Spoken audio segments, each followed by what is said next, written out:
O vídeo a seguir não é indicado para quem é idiota e acredita na Terra plana.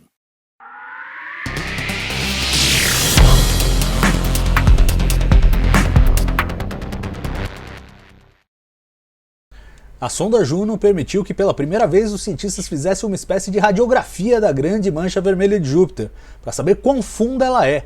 E a surpresa, ela vai mais longe nas profundezas da atmosfera do que antes se supunha. Os resultados foram publicados em 2 artigos na revista Science e trazem os dados de micro-ondas e de gravidade colhidos pela sonda em seus voos rasantes de Júpiter. A Grande Mancha Vermelha é uma enorme tempestade que há pelo menos alguns séculos se mantém ativa na atmosfera de Júpiter. Atualmente ela tem uma largura de cerca de 16 mil quilômetros, o suficiente para colocar a Terra inteira dentro dela. Mas quão profundo ela vai? De acordo com os dados da Juno, ela deve ter uns 500 quilômetros de altura, o que pode parecer pouco comparado à largura, mas representa uma camada considerável de atmosfera e vai mais fundo do que a região em que se espera que água e amônia se condensem. E o mais surpreendente foi descobrir que os ventos circundantes que alimentam a grande mancha vermelha vão ainda mais fundo, chegando a 3 mil quilômetros de profundidade. Os resultados também contemplam a análise da atmosfera joviana como um todo, incluindo suas outras tempestades e faixas de diferentes tons que circundam o planeta. Cássio, senti aí nesses resultados um belo mix assim, de o que a gente imaginava e que realmente se confirma, por exemplo, a coisa dos ciclones e anticiclones, dependendo da rotação, onde está mais quente, onde está mais frio, que eu imagino que já fosse modelado, mas tem também sua dose de surpresas, mostra que modelar o interior de uma atmosfera como a de Júpiter não é molezinha, e quando você tem dados realmente sólidos, a coisa fica muito mais concreta e leva todo mundo de volta à prancheta. Opa, precisamos entender isso aqui que a gente tá vendo. O que você achou? O que te chamou mais atenção nesses resultados aí? Olha, fazer essa modelagem de atmosfera de planetas gigantes é uma coisa complicadíssima. Nós estamos falando de sistemas não lineares, sistemas dinâmicos que não são lineares, aqueles famosos sistemas caóticos, e que estão em condições extremas, temperatura, pressão, ventos, velocidade de vento, e então composição química também, tudo uma coisa com densidades diferentes, né? Quando faz as modelagens, o máximo que você faz é colocar todo mundo a mesma densidade, o mesmo gás e com essas condições mais amenas.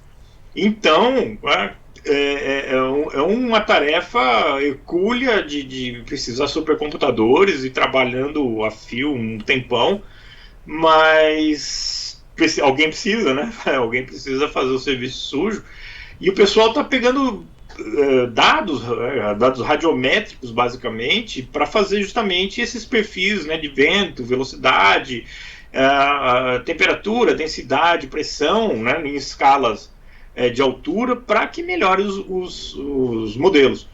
O resultado que a Juno está colocando agora na publicação pega dois tipos, né, de medidas. Um feito com os micro-ondas, que tem um limite de profundidade de 240 quilômetros, mais ou menos.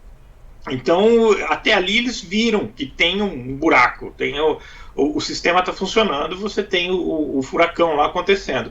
E juntando os dados gravimétricos, aí tem aquela questão das comunicações, o efeito Doppler nas comunicações de rádio e tal, você consegue tirar a massa.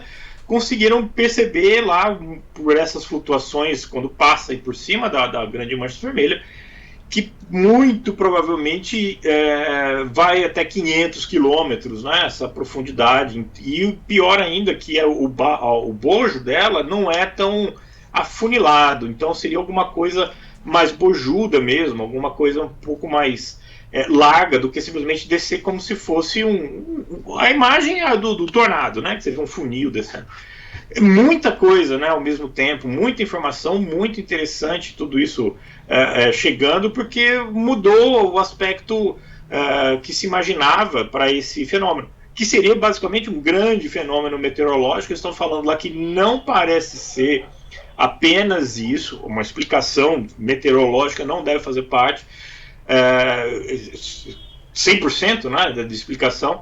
Esse bojo alargado aproveita melhor a energia das camadas inferiores, né, ou seja, o calor que promove toda essa agitação e que alimenta o furacão, né? Ele alimenta o movimento, e que precisa saber um pouco mais disso, inclusive para dizer se realmente ele vai encolher, ver-se claramente, né, ao longo dos anos que a Grande Mancha está ficando cada vez menos grande, está cada vez encolhendo mais, e se ela vai chegar a sumir entre 10 anos, 20 anos. A boa notícia, né, ou mais uma das boas notícias, é que o projeto foi estendido para mais 4 anos, se não me engano. E ele acredita, lá, o autor desses artigos, acredita que com esses 4 anos fazendo esse tipo de monitoramento, ele vai poder ter certeza, vai poder indicar, né, se realmente a mancha vai colapsar e sumir ou não. Porque, por enquanto, a palavra é que está encolhendo. Agora, se isso vai reverter ou se realmente é um processo sem volta, acredita que mais 4 anos de acúmulo de dados parecidos deu um norte melhor, deu um caminho, né, que permita fazer uma afirmação mais segura.